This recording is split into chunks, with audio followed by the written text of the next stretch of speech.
Assalamualaikum, halo sedulur. Apa kabar sedulur? Alhamdulillah, puji syukur kehadirat Allah Subhanahu wa Ta'ala yang senantiasa melimpahkan rahmat dan nikmatnya kepada kita semua. Selawat serta salam semoga senantiasa tercurah kepada junjungan kita, Nabi Muhammad Sallallahu Alaihi Wasallam dan para sahabatnya. Kalian harus tahu, sahabat Nabi yang dimandikan saat meninggal oleh malaikat. Siapakah beliau? Simak ulasan video berikut ini, sedulur. Dalam lembaran sejarah Islam yang megah, banyak nama sahabat Rasulullah yang terukir dengan cahaya keimanan dan pengorbanan. Kita mengenal nama-nama besar seperti Abu Bakar, Umar, Utsman, dan Ali. Tapi di antara para pejuang mulia itu, ada pula sosok-sosok yang mungkin tak sering disebut, namun kedudukannya tinggi di sisi Allah Subhanahu wa Ta'ala. Salah satu dari mereka adalah seorang pemuda Madinah yang hanya hidup sejenak setelah menikah, namun kesuciannya abadi dikenang oleh langit dan bumi. Namanya adalah Hanzalah bin Abi Amir.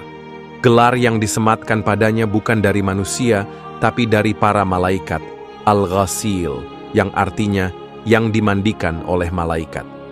Bagaimana bisa seorang manusia dimandikan oleh para malaikat? Apa yang ia lakukan hingga mendapatkan kemuliaan seperti itu? Mari kita menelusuri kisah hidupnya yang singkat, namun syarat dengan pelajaran iman, keberanian, dan ketulusan.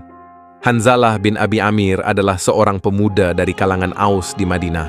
Ayahnya, Abi Amir Ar-Rahib, awalnya adalah seorang tokoh agama yang dihormati di Madinah sebelum datangnya Islam.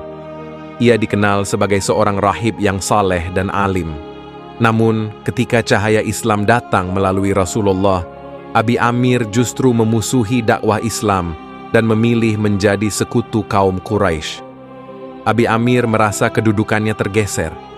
Ia tidak bisa menerima bahwa seorang yatim dari Mekah yang bernama Muhammad bin Abdullah kini menjadi pemimpin spiritual dan sosial masyarakat Yatsrib, nama lama Madinah.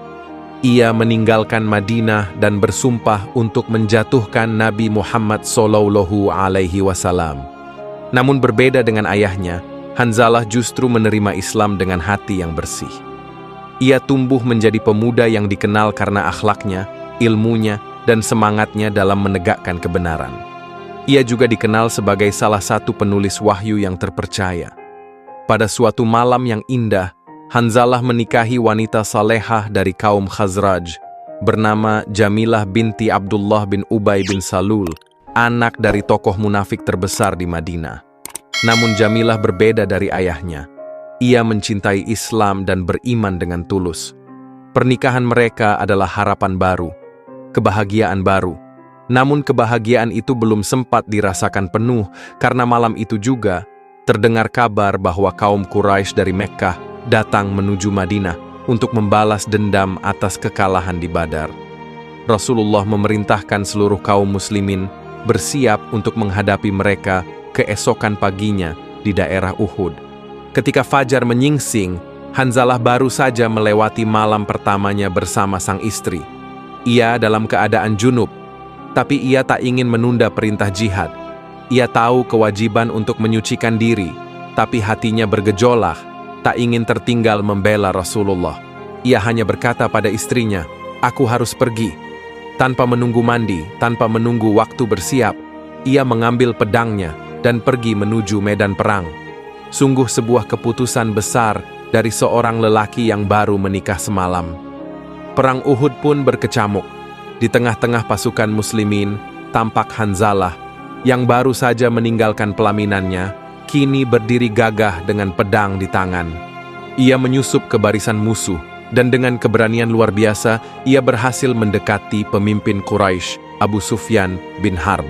Ia hampir menjatuhkan Abu Sufyan, bahkan ada riwayat yang menyebutkan ia sempat menebas kudanya hingga jatuh ke tanah.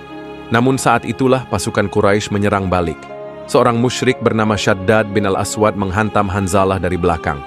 Tubuhnya roboh ke tanah dan darah syuhada mengalir dari tubuhnya. Ia gugur dalam keadaan suci, meski belum sempat mandi. Setelah peperangan, Rasulullah memandangi tubuh para syuhada. Di antara mereka, Rasulullah berhenti lama di dekat jenazah Hanzalah. Lalu beliau bersabda, Aku melihat malaikat memandikannya di antara langit dan bumi dengan air dari bejana-bejana perak, menggunakan air hujan dari awan-awan yang bersih. Para sahabat pun heran, apa maksudnya Rasulullah? Kemudian datanglah Jamilah, istri Hanzalah, dan berkata, "Wahai Rasulullah, Hanzalah pergi berperang pagi tadi dalam keadaan junub, karena ia tidak sempat mandi setelah malam pernikahan kami." Maka Rasulullah berkata, "Itulah sebabnya para malaikat memandikannya." Sejak saat itu, ia dikenal dengan gelar mulia, Hanzalah al-Ghasil al-Malaikah, Hanzalah yang dimandikan oleh para malaikat.